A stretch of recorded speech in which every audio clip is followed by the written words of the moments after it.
GM Farcaster. It is Monday, July 15th, and you are here with Nounish Prof and Links filling in for Adrian this morning. Very excited to have you here. GM Prof, thanks. GM Links, it's great to have you here for this is your first time co-hosting, I think. It is indeed, yeah. Cast out. We had cast out, but not the the official. So great to Well, have you here. I was nerding out 100%. That was fun. It was really fun. More coming soon on that. But first, we've got to jump into all the things. I was just giving Links a little bit of the background, the BTS of all this, and I'm like, okay, I got a few more.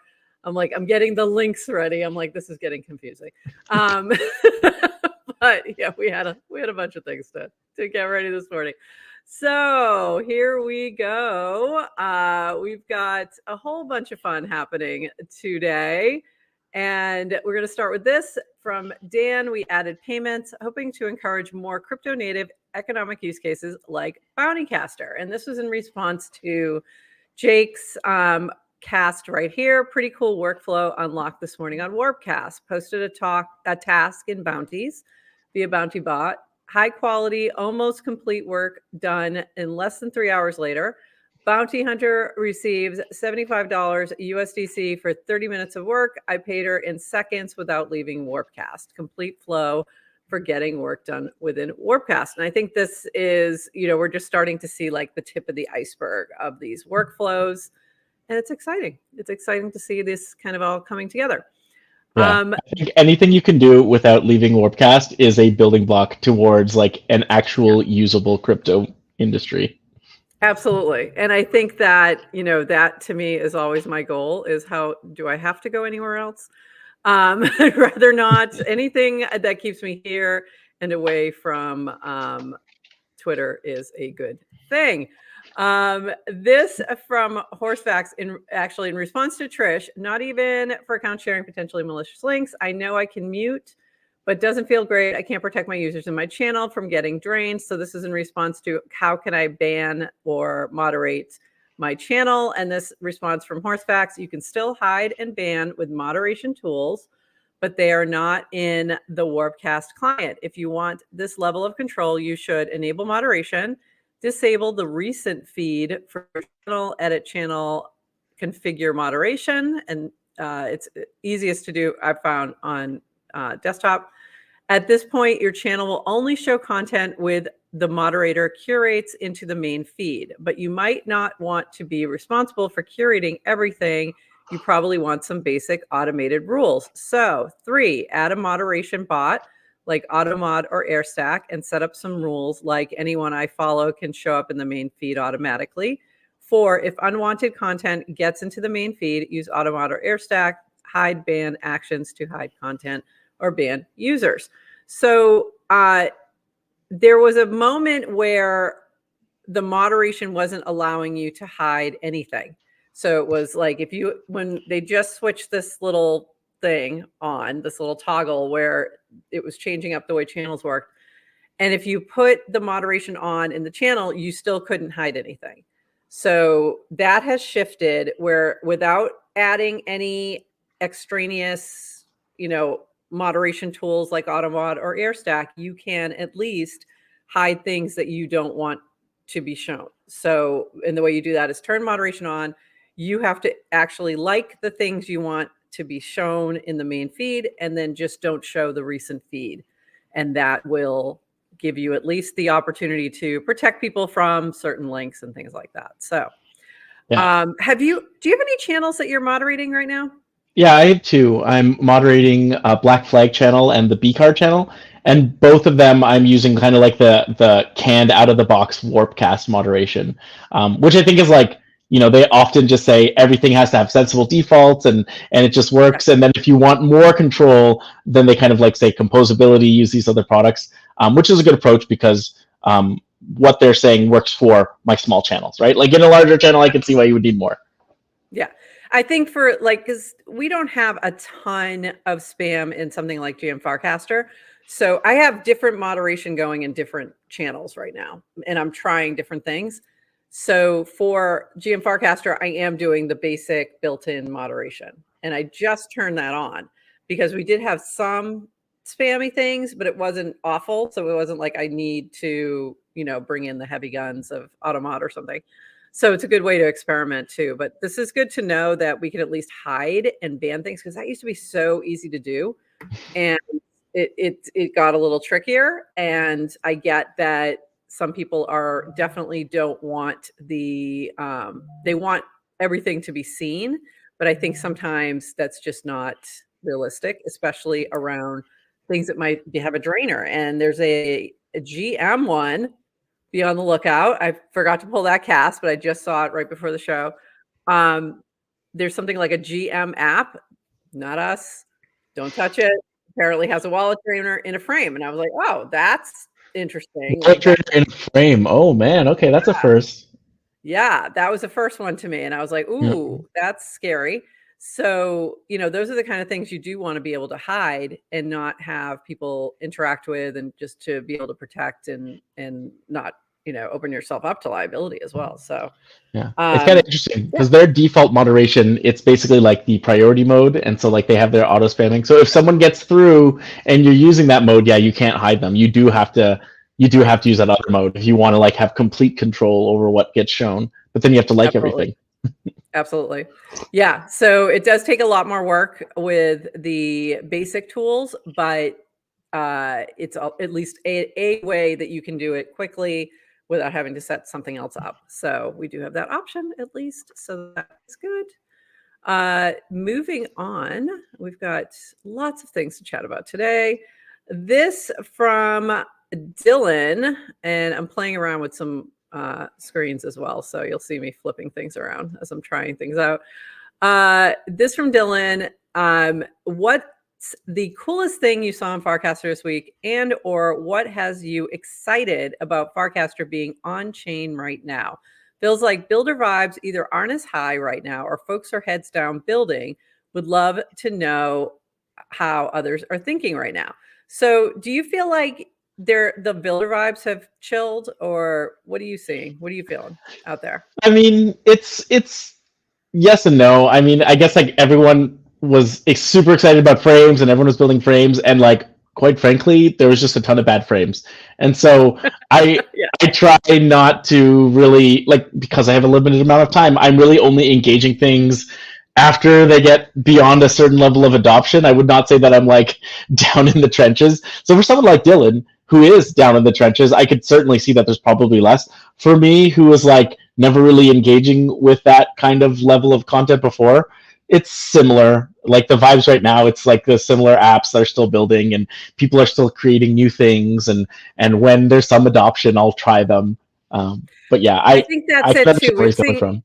We have seen some things that are very similar, like coming out one after another, and whether that's the cards or the meme coins, and nice mug. So we see these things that are similar, and I think that kind of pulls a little bit of energy away as well, because people get, okay, I've seen this before. I want something new. And there's a lot of talk about the content as well, like content being not as I don't know, as engaging. So I think there's a little bit of that too, that maybe we're not seeing as many people posting about what they're doing. But I also think we're just in a moment of it's summer, things get quieter. People have stuff to do. They're touching grass. Like, I think it could be as simple as that. But I definitely have noticed, and I think there's been a few people who've mentioned shifts on the timeline of being like things are a little quieter. Where is everybody? And we talked a little bit about that the other day. So I think it's a few different things happening right now. But, I think people are also heads down building. I think you're right. And I think the algorithm has definitely changed as well, right? Like, because I see less new things on the timeline. So maybe people are posting, I'm just not seeing it, right? Yeah, that's very true. I think there has been a shift, and I think I pulled those casts, but I don't see them right now, in the algorithm, where I'm seeing a little bit older content. I'm not seeing as many people. I think this has been the experiment they've been doing with the algo of like trying to flesh out the spam and get rid of that, so you're not seeing that in your feed. But in doing so, may have narrowed it too much. And I know that I'm saying, like, I've had times where I'm like, where's so and so? Why haven't I seen anything from them? And I have to go look at their page, and then I'll be like, oh, they are casting, and like a few things, and then they start showing back up on my feed. So it is something strange is happening right now. So I think That's it's the a biggest matter of issue. yeah. Yeah, that's the biggest issue I always have with the algorithm, and it's happened a couple times while I've been using Farcaster, where it's just like, where's that person, and the algorithm just Yeah. wasn't showing me their content. Yeah, and they were there. It's like they're there. They're just just weren't being shown. So Yeah. yeah, I think there's something, and someone else, I think Cameron was also talking about the trending feed, which feeling a little off. And I think that's related. I think it's you're only seeing certain things trending because of the algo. So I think there's probably some tweaks that need to happen, and we'll get back on track. But you fix one thing, you break another. It's Yeah. pretty common, pretty common in this space. This from Alina, and this is another area. So DGen has a new, speaking of change, DGen has a new way that tipping allowances are being calculated. This started last week, and there's been some controversy on this. So Alina, honestly curious about the below. Will both DGen farmers and regular users be targeting the highest stakers now? Will the highest stakers be growing their following engagement that way? As a high staker, wouldn't you be annoyed with everyone kissing your ass for tips? And it's kind of funny because there is some truth to this where it could happen. I love this from Miguel. This season, I'll focus on receiving tips instead of giving tips. But by the way, just a killer animation. Yeah, so good. In 2 picks.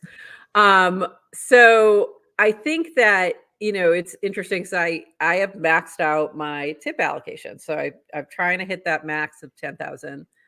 And it's been interesting to see that sort of feeling of like, oh, that's unfair because they're going to end up getting more tips, or that's unfair because now people are going to be kissing their ass. And it's like, that's totally not true. Also, kissing my ass or asking me for tips is the surefire way to not get any. Just letting you know. Yeah, I think a lot of people are. I mean, in general, most people were probably used to getting larger tip allocations, right? And then this season really focused it towards, okay, well, the people who are holding DGen long term are the ones who are going to be deciding who is now going to be getting more voice in this community, because probably the previous seasons people were just kind of like, great, this is my income now. I can like post things and get DGen tips, and then I can sell them and I can pay my rent, which totally understand from those people who went through a similar thing in Bankless DAO, but it's not a sustainable way to create a token or create a community, because essentially all of your liquidity is just gonna go. So I think it's a good move from the DGen team to, at least it's a good experiment to see what will happen.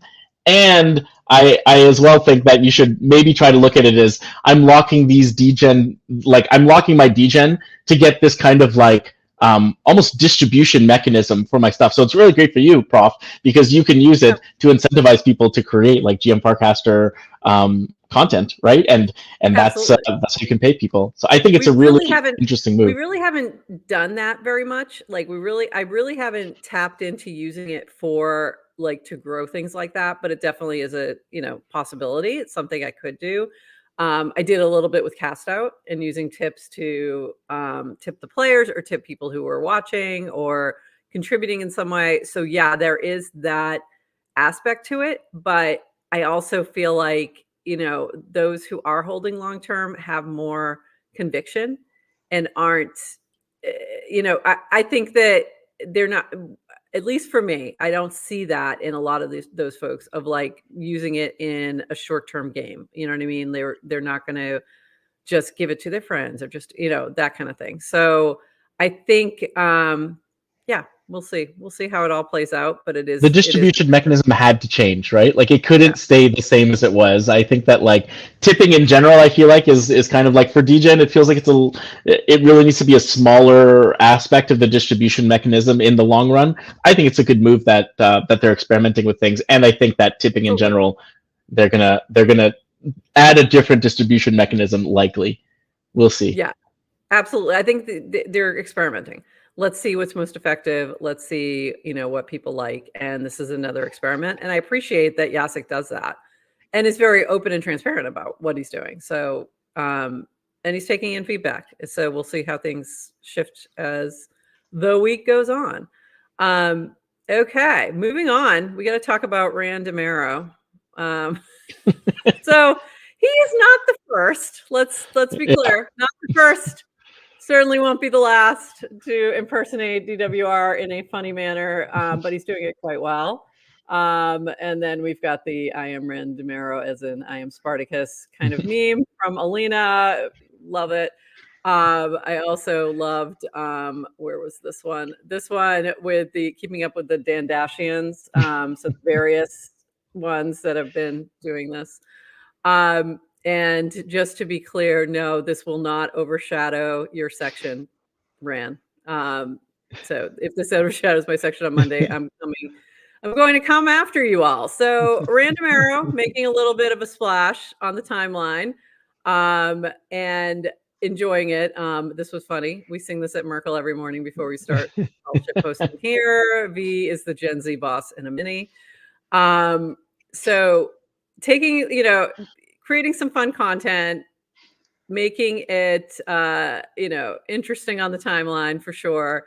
I have on more than one occasion mistaken this guy for the real one.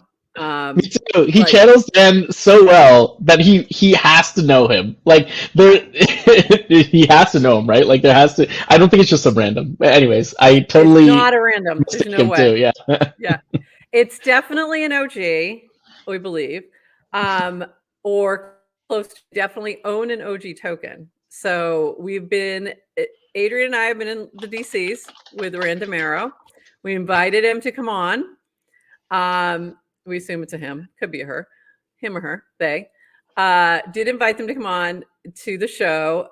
We said they could be they could do a voice changer, they can do all the things that they want. I have some, guesses as to who it might be. That might actually be a really fun like bracket game or something where we bet on who it is and see if we get it right. So we'll see. They said they're in the middle of an experiment and they'll get back to us if they're able to come on. But I do believe they did say they're an OG. Didn't tell us whether they bought or airdropped it. That was the only thing. But they have an OG token. So it could be either way. But even that, token, right? Even that says you've been here for a little bit. Like you had to have been here for a little bit to even know that exists. So, yeah, we'll see. Well, what's the over/under on whether Dan knows who it is? Because I suspect Dan knows who it is. I thought it was Dan. I honestly thought it was Dan for a little bit. I don't anymore, but I did think it was Dan. I think it could be Goose. You think it could be Goose? Okay, I could see that. It could be Goose. It could be Goose. I think it'd be someone from Merkel. I think it could be someone from Merkel as well. And it could be Horse Facts. It could be Horse Facts. Horse Facts is very funny. Yeah, exactly. Very funny. Yeah. There's a couple funny people there, and it could totally be like a legitimate experiment and saying like, okay, here's this person who came out of nowhere, earned a power badge, and whatever, all that kind of stuff, right? So it could be an actual legitimate experiment too. I'm here for it. Yeah. Yeah. No, according to the DMs, they said it's an experiment. They were doing some learning, and that's why they said. But we said, okay, well, we'd love to be your first interview if you're ready to share all that information when you're ready. So we'll see. But I'm enjoying it. The content is quite enjoyable, quite funny. So well done, Ran. And the other one too, there was another one, Pompello. I think it's PWD or something like that. It's a different version of that. Also funny. So, it's been enjoyable. As long as you keep it fun and not doesn't get mean, I like it. Yeah. If it gets too mean, I'm not in. I'm no longer in. Keep it fun. And so far it's been really fun. And kind of just taking some fun shots. And this kind of relates to this and a lot of the discussion around content creation on Farcaster. And so this was from Phil. I love Farcaster, but we're in the minor leagues when it comes to content quality. If a major influencer from Insta, X, TikTok made Farcaster their primary platform, it would be trivial to quickly become one of the top 10 accounts. I believe that's true. The good news is they're not here yet, so now's the best time to grow your audience. And this was related from Just Build. One of the things we need to get better at is really supporting our homegrown creators. There's so much discussion about needed more content or bringing people from Zitter or wherever here. At the same time, we have teams like BCBH Show and GM Farcaster doing the work of producing videos, podcasts, trying to engage the community and create and perpetuate the kind of culture that can attract and retain an audience. So it's, and then there was a little bit of back and forth with Brian over the past few days where he was, you know, a similar situation with trying to encourage creators to start streaming. He was reaching out to Tay Zonde, you know, trying to get Cameron to stream again. And there was a little, you know, back and forth with Kristen and I going, hey, what about us? Like, we are here already. So I think there's a combination of both. I think we do obviously need more creators. It's always good for everybody. But also, we do have some really cool creators on here. So if you're not following Super Tight Woody, you really should be. Incredible musician, Grammy-winning musician, who's been dropping some really cool content, talking about what creators and musicians go through within the industry and talking about imposter syndrome and technical skills and all these different things. So go check out that group of content, because I think some of what's happening is, yes, we need more content, but also there's a lot of content on there that people just aren't even probably seeing because they're not following that person. They're not following that channel, whatever it is that might be getting lost and isn't getting enough attention. So I think there's a little bit of both that needs to happen. Let's, you know, sort of amplify the creators that are doing the work on the platform, and then also try to find ways to bring in new creators. So I was thinking about this morning. I have a really good friend who I've forever, who's a stand-up comedian. And I was thinking about, how could I get her to start casting? How could I get her on here? And I'm like, I started to think through this whole process of like, how do I get somebody who's not crypto native at all, does not have a wallet? Can I do this? And I'm like, I think this would require some kind of financial incentive. I don't think there's any other way. It's tough, right? Yeah. I don't know. I mean, I guess comedians thrive on feedback. I don't know if this is the great place to get it, because I think like most good comedians, like they're just going to go do a set somewhere and see how the audience responds. Right.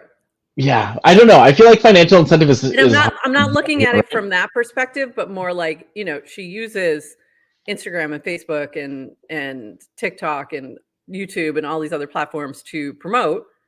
You know, why not Farcaster? But then the why not is why. It's not why not. Yeah. It's why. It's like it's always work to open a new distribution channel, and then there's just not that many people probably here. I mean, I guess it is worldwide in a way, but if I look at like the two local channels that I actually go to are Toronto and Montreal, and both of them are pretty dead, right? Like you're not going to get a lot of people. Sometimes I'll post like, hey, anyone want to meet up? And like crickets for 2 weeks, and then someone will go, yeah, I'd love to meet up. And just like, okay, well, 2 weeks later, right? For someone who's doing a set live, it's not going to work.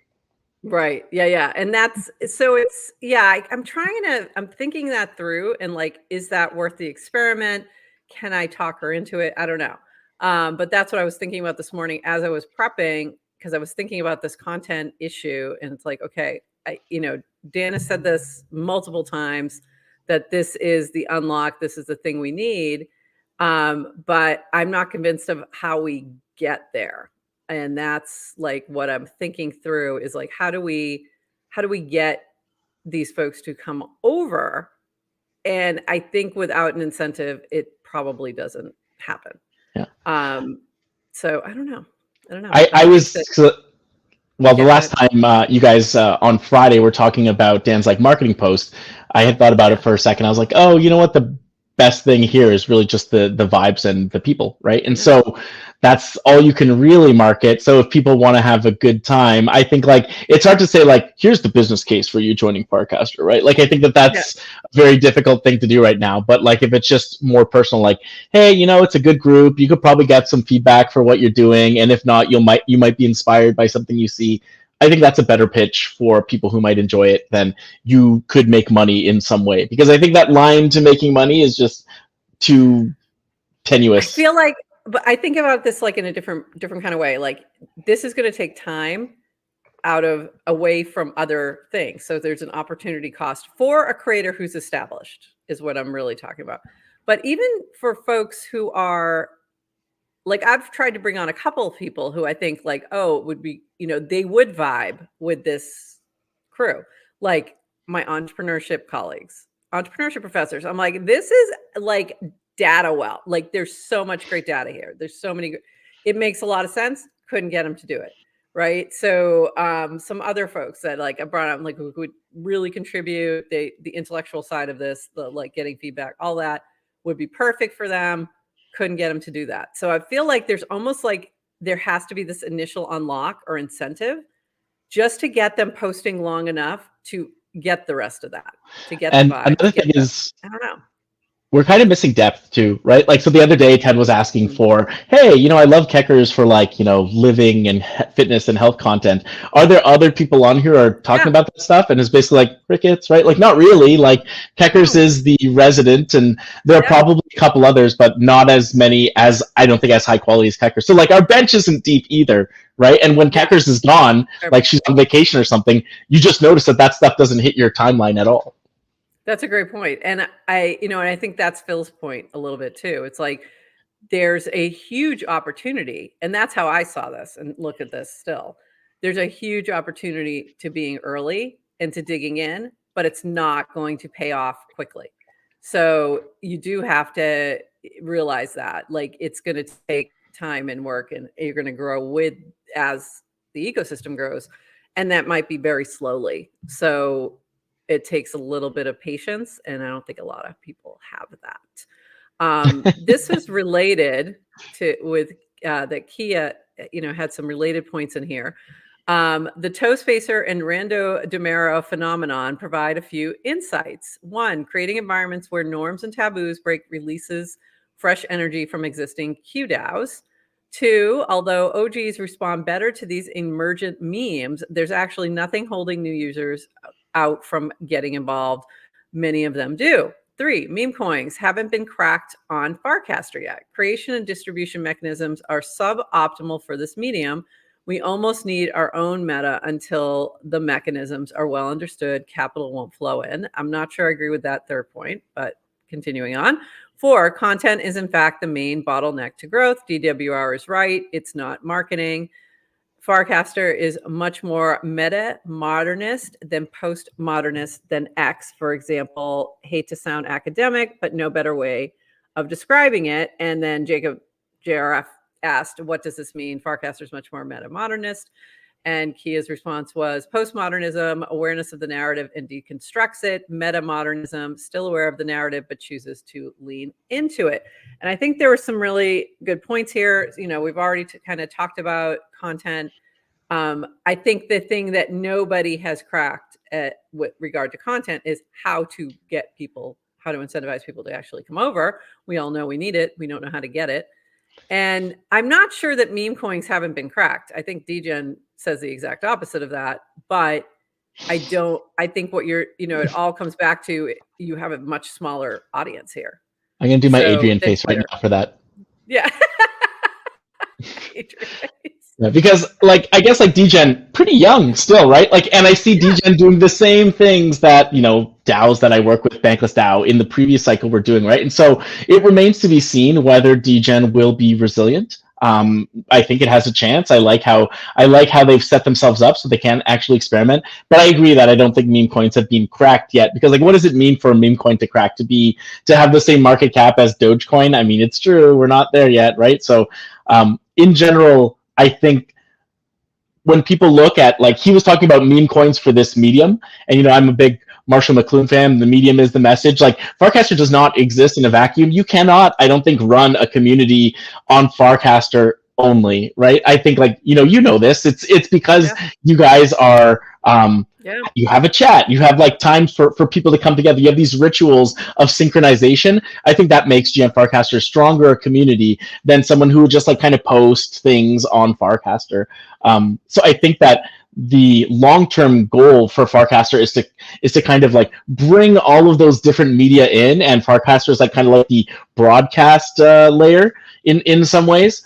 And so we haven't cracked any of that stuff yet, right? Like, and it's only through creating these like kind of community spaces and then figuring out how to make Farcaster amplify that or make it a virtuous cycle that Farcaster will really will become to be something more resilient. I think it's a great point, because a show called GM Farcaster still needs to exist outside of Farcaster to reach a large enough audience. And I think that in itself tells you some of the problem, right? We shouldn't have to, but we do. So right now we got people watching on Twitter. We've got at least 45 people right now watching on Twitter and YouTube, plus people on Lonely, plus we'll be sharing this later in clips and recordings so that go on Spotify and Apple and all these other places. And right now we need that combination or we just won't have enough distribution. And that's from people who are on Farcaster wanting that distribution. So it's not even, they can find us here, but they can only find us so much. So it's, definitely an issue. And we're running a little over. So welcome to the usual type of day, Links. But we have one last thing. So we've made a commitment to have 0 minutes of politics, US politics on this show. I'm going to break that commitment for 30 seconds. And just because of everything that happened over the weekend, we did see a lot of activity around US politics. I did appreciate that Mazam Hussein, who has been an amazing writer from Intercept, did post this here, and it was a great read. So give it a quick glance. I wrote a quick reaction to Trump's assassination attempt and possible impact on the election. This may be my last article for The Intercept, as I'm planning to leave for other opportunities. So enjoy. And it was a good one. I highly recommend. And then mostly what I wanted to show was the memes and the quickness of them. I appreciated you, Johnny, with the very quick album cover meme. And then we did have, this was my comment back. I guess we'll have 30 seconds. Bold Leonidas, this was just a banger that I just had to show. That was incredible. We had a few others. When you check your portfolio and it's up 5% on the day after falling 90% in a month, there you go. And then also this, the algo though, it was like, so what I did appreciate from this was that I didn't have to go to Twitter to get some basic coverage. I could find the basics on Warpcast because, as I've mentioned before, when I go back to Twitter, it feels like I'm going back to an old neighborhood I no longer live in and don't want to live in anymore. And it's nice to see the old friends and to catch up on what's happening in the old neighborhood, but also I'm very excited to leave. So I'm afraid that we may see a lot more US politics on the feed, but also let's hope it stays at the higher level of discourse that I'm currently seeing. Let's keep it there, people. Higher level of discourse. And with that, anything else, Links, that I may have missed in the last few seconds before we call it? I think in terms of media, like it shows that Trump is still like knows how to manipulate that media. So it's what other president would say, wait, and then I don't know. That's it's a crazy thing to do, right? And I feel like it's just so meme worthy. That's why there's memes. So I appreciate that Farcaster. I could get those memes on Farcaster, chuckle, and move on with my day, and so I don't have to open the Bird app anymore. Yeah, I mean that is fantastic because that's really the only thing I really want to look at. I do want to throw this comment up from Brian. I think the unlock is seeing value in contributing content, and when there is no audience, it's an unbalanced value exchange. Great point on our content discussion. that if you are somebody new coming on, you definitely need that feedback. But also what we've seen from a couple of people mention this, Tay Zondi being one of them, they are getting better engagement than other platforms. So that might be a selling point as well. And Brian, I did want to mention Brian Morris. I did have an interview with him this past weekend for our Here for the Art, our next Here for the Art coming up. So Brian Morris, little alpha for you, is our next artist. And that's going to be dropping this week along with that podcast interview, which was fantastic. Also, this week, we do have a few things happening here. We've had links today filling in for Adrian. We have Toady Hawk will be with me on Wednesday. And then we'll have Vibe Check with Dewoofi, and I believe that's his interview with Cameron that will follow at 12:30 on Wednesday. And Friday, we'll be here with Will Warren, who is the CEO of Matcha and Zero X Labs. They have a new price engine that is dropping today. So a lot of interesting and cool things happening. And we'll be chatting with him on Friday when Adrian is back. In the meantime, you'll have to get your Adrian face from our co-hosts, so our fill-in co-hosts. So thank you for your Adrian face. I appreciate you. And with that, we're going to call it. Thank you, Lynx. Any last notes for your first guest co-hosting gig? No, I had fun. Thanks for having me. Thank you for joining us. And we will be back. We are going to replay this at 11:30 a.m. Eastern, 8:30 a.m. Pacific, and we'll be back on Wednesday at 8:30 a.m. We'll see you then, and bye-bye.